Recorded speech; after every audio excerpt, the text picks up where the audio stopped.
Coach Justin here from JustinGeorgeTraining.com. Today we're going to talk about swimming. Last night I ran a swim clinic with some local triathletes, and there were two main things that I observed. I'm going to share those with you today and hopefully improve your swim.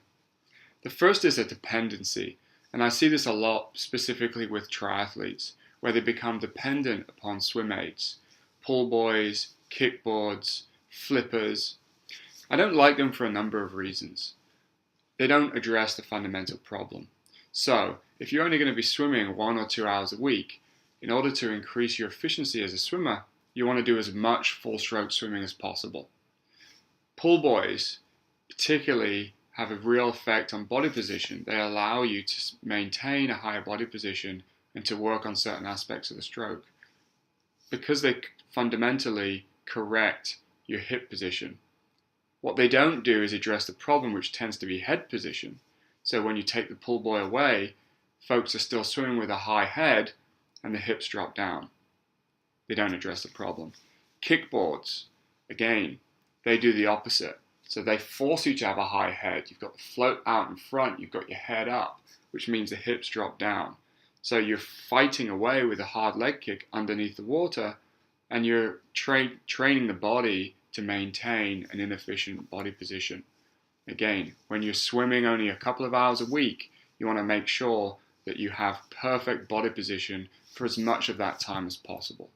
If you're going to do kick, I would recommend that you use a streamlined position without a kickboard underneath the water and maintain perfect position, coming up to breathe as and when you need to.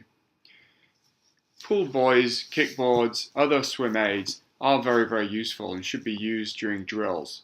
One of the nice things about that is it allows you to isolate certain parts of the stroke and focus on developing and improving in those areas. You should always make sure that when you've done a drill that you then convert it back to full stroke. What we see a lot of is athletes who execute a drill perfectly and then go and do 100 or 200 meter swim and go back to their old habits. So always make sure that whatever you do in the drill with a swim aid, when you take that aid away, you translate and convert it back to the full stroke. Second thing is feel. Without a question in my mind, it's the most important thing in developing into an efficient and fast swimmer, and it's also the most difficult thing to train and to coach. It's all about personal interaction with the water. You see a lot of swimmers that take a lot of time to develop a perfect stroke above the water in the recovery phase. Nice high elbows, forward arm.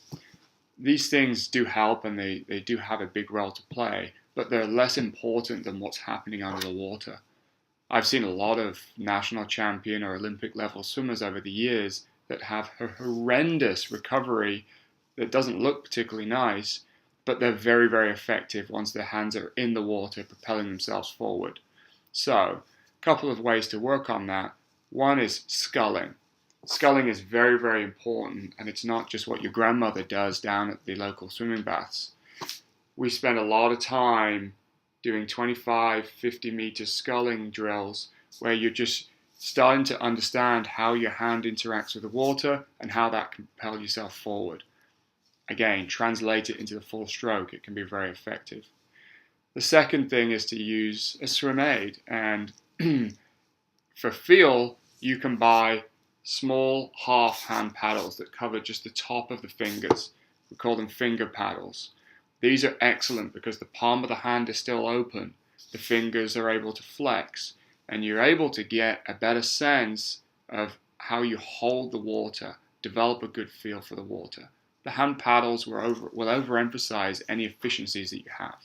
Again, use them sparingly, use them for drills, and really focus on developing a feel and a hold for the water when you're swimming full stroke. That's it for now. I hope you enjoyed it. You're going to hear more from JustinGeorgeTraining.com in the future. We'll see you soon.